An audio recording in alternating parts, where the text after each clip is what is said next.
Now that San Diego Comic-Con has come and gone, we finally have a bit more clarity on the next two Avengers films. Because of course, last night, Saturday, July 27th, 2024, we had the Hall H panel for Marvel Studios at San Diego Comic Con, and we got some pretty big stuff. It wasn't like 2019 San Diego Comic Con for Marvel. It wasn't like a bunch of huge stuff. It was kind of like, oh, here's a little thing, here's a little thing, here's some, like there was a couple pieces of footage that were shown to the people at Hall H that we in the public didn't get to see. So for us in the public, it was like, oh, here's a new logo, here's a small announcement, and then we drop some bombs when it comes to these next two Avengers movies, because of course both of these, or at least the first one, I think is filming next year. They might be filming back to back. That's kind of my assumption. We'll see. But they did announce, first of all, that the Russo brothers are indeed set to return as the directors for these next two Avengers films, which one of the things kind of disappointing about Comic Con, like I'm still really happy with how it went. Is just that all the big news was kind of already out there.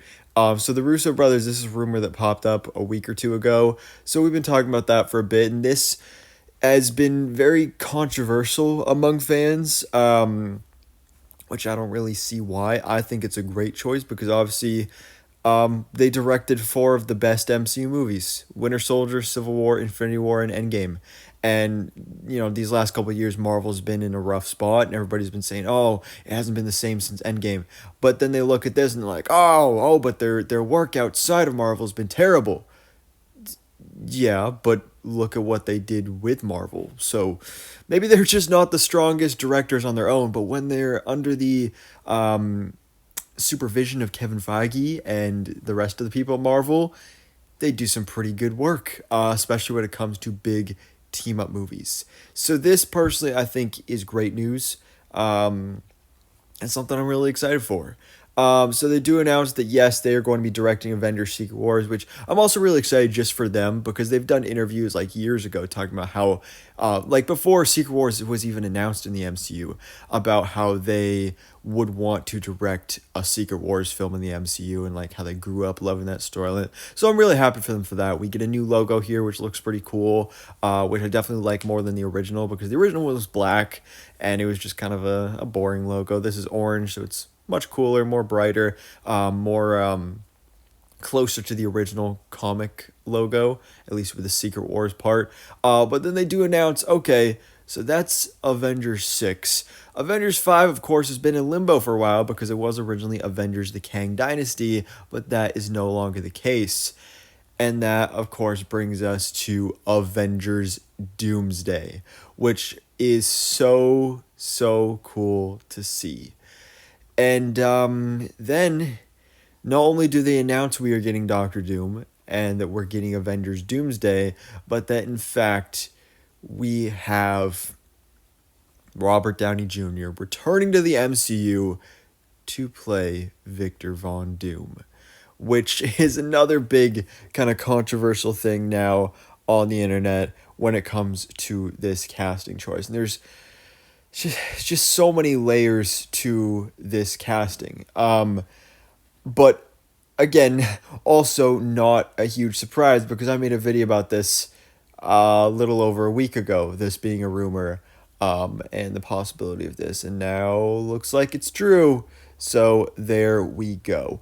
So first of all, this does mean they are replacing Kang. We don't know for sure, like, are they scrapping Kang completely and entirely, or will they recast the actor and have just a small part for Kang in Avengers Doomsday, maybe just for him to show up and then Doom to just utterly annihilate him, who knows.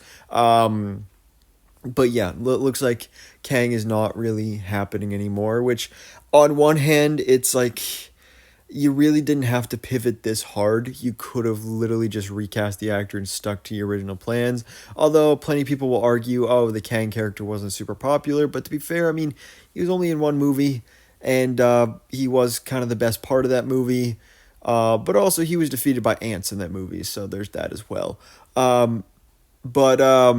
Yeah, I am slightly concerned that they're rushing Doctor Doom to be the main villain of the next two films, but with it being a not really Victor Von Doom and more so a Tony Stark variant, that kind of makes it better. Um, they totally could have just given us Robert Downey Jr.'s Kang the Conqueror. I mean, that totally could have worked as well. But yeah, so we have Robert Downey Jr. as our Doctor Doom in the MCU, directed by the Russo brothers. And so this is another cool thing because obviously we're dealing with the multiverse saga here. So to bring back your big lead actor from the previous saga and then bring him back as the villain of the next saga is a really cool idea. And this could lead to a lot of really cool, interesting interactions, like Tom Holland Spider-Man showing up and be like, "Oh, Mr. Stark, is that you?" He's like, "I don't know who Stark is. I am Doom." Like that could be really cool. There could be some really nice emotional connections to this type of storyline, and I think that's interesting. But also, they could have, if they wanted to go that route, they could have literally just done evil Iron Man, because that's a thing in the comics as well.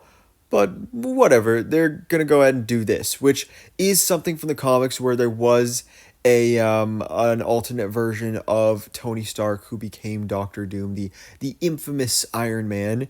So I am interested to see if this is going to be the look they go for in these movies, if he's going to have the classic Doctor Doom look, or if he's going to have the infamous Iron Man Doctor Doom look, which I kind of assume they'll probably lean more towards.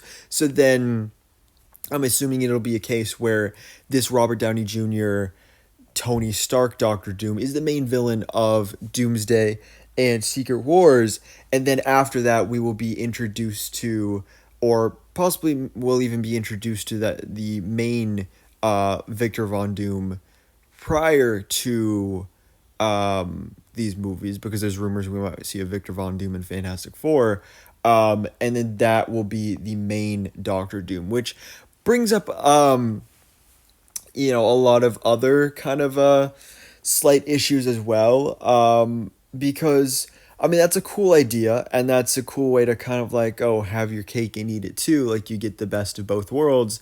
But also it would kind of downplay having then the real Doctor Doom, our main 616 Doctor Doom post Secret Wars, because then it's like you just did that, and there wouldn't be as much heft and power to it, in a very similar way to the problem we'll most likely be facing with a Dr. Octopus or a Green Goblin in the MCU, where we just did some multiverse stuff, where in Spider-Man No Way Home we had alternate versions of those characters, so it makes it increasingly harder to do those storylines with 616 versions of those characters in the MCU. Just like how is the same argument of, okay, we're getting a female Silver Surfer in Fantastic Four, we're getting Shia LaBeouf's Silver Surfer, okay, cool, and it's been said that that is most likely going to be a one-and-done version of that character, and we'll see Norrin Rad in the main MCU 616, cool. Again, like, it's cool that with the multiverse you can do both of those, but introducing that character before you do your main version of the character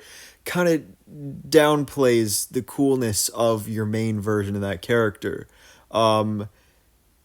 Yeah. So that's kind of how I feel about it.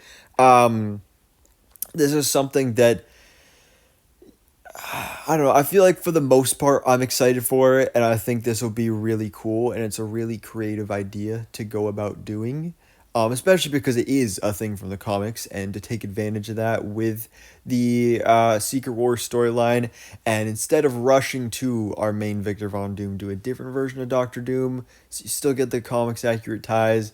It's interesting. We'll see how it goes, but still very exciting nonetheless. There's some caveats to it that we discussed here in this video, but I'm interested to see how this goes. So anyways, guys, we could also honestly even see another, speaking of like, interesting character interactions, we could also see Robert Downey Jr. in Secret Wars return as Tony Stark Iron Man as well. So then you have an Iron Man Tony Stark versus a Tony Stark Doctor Doom, RDJ versus RDJ. That would be awesome as well.